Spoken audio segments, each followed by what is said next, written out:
the wealthiest 1% of the population in this country owns more wealth than the bottom 90%. So if we're going to talk, I guess it's not interesting, Mr. Chairman.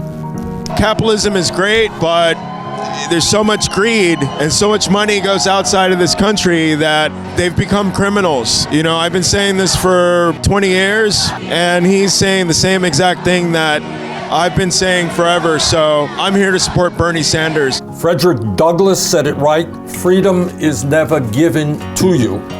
It has to be fought for. This is the fight for the soul of our democracy. And we will not be silenced. Mr. Speaker, it is incumbent upon us to do everything in our power, now that the war has started, to prevent unnecessary bloodshed and to support our troops in the most basic way, by bringing them home alive and well.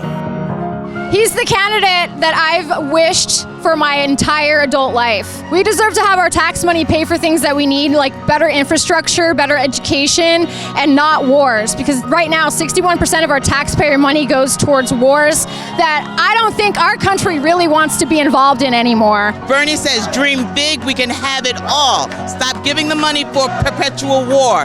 It's time we showed America some love. I love Bernie. He's my hero. The American people hold the President of the United States in contempt. They hold this institution in contempt. They hold the Republican Party in contempt. They hold the Democratic Party in contempt. They think that maybe, given all of the crises facing this country, it's about time that there was some bold leadership here and that this institution made some hard choices. And this is what the choice is about.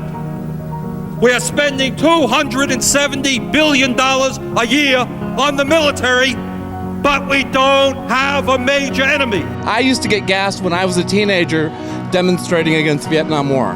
Bernie was in all the way. He's been in all the way. I'm in all the way. The same ones that would put homos in the military, the same ones that would not fund Mr. Chairman. Sit down, you socialist. Now, my ears may have been playing a trick on me, but I thought I heard the gentleman a moment ago say something, quote unquote, about homos in the military. You have insulted thousands. I'm here for Bernie because he's stood by me since day one when it comes to gay rights. In America today, we have more people in jail than any other country on earth, including China, an authoritarian communist country with a population 4 times our size. How does that happen?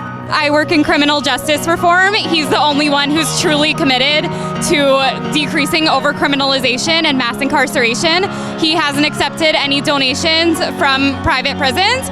That's the only way he really can promote criminal justice reform. You're telling corporate America they cannot have it all. He's the only guy I know that is willing to work for union members and workers in general. He doesn't want to ship our jobs to other countries. He cares about Americans and American workers. We are the greatest country in the history of the world, but there is something wrong when, if current economic trends continue, the young people in our country will have a lower standard of living than their parents. We are moving in many respects in exactly the wrong direction. I have 2 small daughters, and I think the last time that I thought that I was really, really proud to be an American, I was probably 5 years old, and Bernie Sanders gives me hope. No president can do what has to be done unless millions of Americans come together and say loudly and clearly, enough